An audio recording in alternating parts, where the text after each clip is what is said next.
नमस्कार, आप सभी का मेरे इस चैनल रोचक कथाएं में पुनः स्वागत है।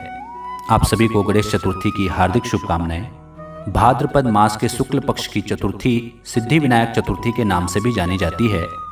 इसमें किया गया दान, स्नान, उपवास और अर्चन गणेश जी की कृपा से 100 गुना हो जाता है। परंतु इस चतुर्थी को चंद्र दर्शन निषेध किया गया है। इस दिन चंद्र दर्शन से मिथ्या कलंक लगता है, अतः इस तिथि को चंद्र दर्शन न हो ऐसी सावधानी रखनी चाहिए। ऐसा इसलिए है क्योंकि इसके बारे में कथा है कि एक बार गणेश जी के आकार रंग रूप को देखकर चंद्रदेव हंस पड़े थे, जिससे क्रुद्ध होकर भगवान गणेश ने उनको श्राप दिया था कि जो कोई भी तुम्हें देखेगा वो कलंकित हो जाएगा। इस पर चंद्रदेव भयभीत हो गए और उन्होंने भगवान गणेश से माफ़ी मांगी। भगवान गणेश ने अपने श्राप को सीमित किया और कहा कि गणेश चतुर्थी के दिन कोई भी तुम्हें देखेगा वो मिथ्या कलंक का भागी होगा। तब से लेकर आज तक गणेश चतुर्थी के दिन चांद को देखना अच्छा नहीं माना जाता। एक बार श्री कृष्ण ने भी गणेश चतुर्थी के दिन चांद का दर्शन कर लिया था, जिसके कारण से उन्हें भी समंतक मणि के चोरी का मिथ्या कलंक लगा था। अगर आपने भी गणेश चतुर्थी के दिन चांद का दर्शन कर लिया है तो घबराइए नहीं। इस स्यमंतक मणि की कथा को सुन लेने से चंद्र दर्शन का दोष मिट जाता है। तो आइए शुरू करते हैं स्यमंतक मणि की कथा। द्वापर युग में द्वारकापुरी में सत्राजित नामक एक यदुवंशी रहता था। वह भगवान सूर्य का परम भक्त था। उसकी भक्ति से प्रसन्न होकर भगवान सूर्य ने उसे स्यमंतक नामक मणि दी, जो सूर्य के समान ही कांतिमान थी। वह मणि प्रतिदिन 8 बार सोना देती थी तथा उसके प्रभाव से संपूर्ण राष्ट्र में रोग, अनावृष्टि, सर्प, अग्नि, चोर तथा दुर्भिक्ष आदि का भय नहीं रहता था।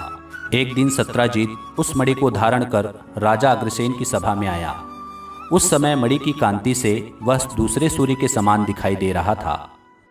भगवान श्री कृष्ण की इच्छा थी कि यदि यह दिव्य रत्न राजा उग्रसेन के पास रहता तो सारे राष्ट्र का कल्याण होता। इधर सत्राजित को यह मालूम हो गया कि श्री कृष्ण मेरी मणि ले लेना चाहते हैं, अतः उसने वह मणि अपने भाई प्रसेन को दे दी। एक दिन प्रसेन उस मणि को गले में बांधकर घोड़े पर सवार हो वन में आखेट के लिए गया और वह एक सिंह द्वारा मारा गया। प्रसेन के न लौटने पर यादवों में कानाफूसी होने लगी कि श्री कृष्ण इस मणि को ले लेना चाहते थे, अतः उन्होंने ही प्रसेन को मारकर मणि ले ली होगी।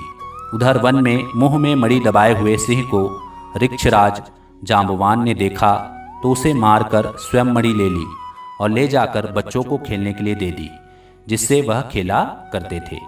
इधर द्वारका में उठते हुए लोकापवादों के स्वर श्री कृष्ण के कानों तक पहुँचे। वे राजा उग्रसेन से परामर्श कर कुछ साथियों को ले प्रसेन के घोड़े के खुरों के चिन्ह को देखते हुए वन में पहुँचे। वहाँ उन्होंने घोड़े और प्रसेन को मृत पाया तथा उनके पास में सिंह के चरण चिन्ह देखे। उन चिन्हों का अनुसरण करते हुए आगे जाने पर उन्हें सिंह भी मृत पड़ा मिला। वहां से ऋक्षराज जांबवान के पैरों के निशान देखते हुए वे लोग जांबवान की गुफा तक पहुँचे। श्री कृष्ण ने कहा कि अब तो यह स्पष्ट हो चुका है कि घोड़े सहित प्रसेन सिंह द्वारा मारा गया है, परंतु सिंह से भी बलवान कोई है जो इस गुफा में रहता है। मैं अपने पर लगे लोकापवादों को मिटाने के लिए इस गुफा में प्रवेश करता हूँ और स्यमंतक मणि लाने की चेष्टा करता हूँ। यह कहकर श्री कृष्ण उस गुफा में घुस गए। वहाँ उनका ऋक्षराज जांबवान से 21 दिनों तक घोर संग्राम हुआ। अंत में शिथिल अंगों वाले जांबवान ने भगवान को पहचान कर उनकी प्रार्थना करते हुए कहा, हे प्रभु, आप ही मेरे स्वामी श्री राम हैं।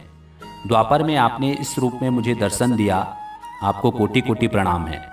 नाथ, मैं अर्ध्य स्वरूप अपनी इस कन्या जाम्बवती और यह मणि स्यमंतक आपको देता हूँ। कृपया ग्रहण कर मुझे कृतार्थ करें तथा मेरे अज्ञान को क्षमा करें। जाम्बवान से पूजित हो श्री कृष्ण स्यमंतक मणि लेकर जाम्बवती के साथ द्वारका आए। वहाँ उनके साथ गए यादवगण 12 दिन बाद ही लौट आए थे। द्वारका में यह विश्वास हो गया था कि श्री कृष्ण गुफा में मारे गए, किंतु श्री कृष्ण को आया देख संपूर्ण द्वारका में प्रसन्नता की लहर दौड़ गई। श्री कृष्ण ने सब यादवों से भरी हुई सभा में यह मणि सत्राजित को दे दी। सत्राजित ने भी प्रायश्चित स्वरूप अपनी पुत्री सत्यभामा का विवाह श्री कृष्ण से कर दिया। तो यह थी स्यमंतक मणि की कथा। इस समंतक मणि की कथा को जो कोई भी पढ़ता है उसे भाद्रपद शुक्ल चतुर्थी के चंद्र दर्शन के दोष से मुक्ति मिलती है। तो यह थी समंतक मणि की कथा। इसके साथ ही आप निम्न मंत्र का भी पाठ कर सकते हैं।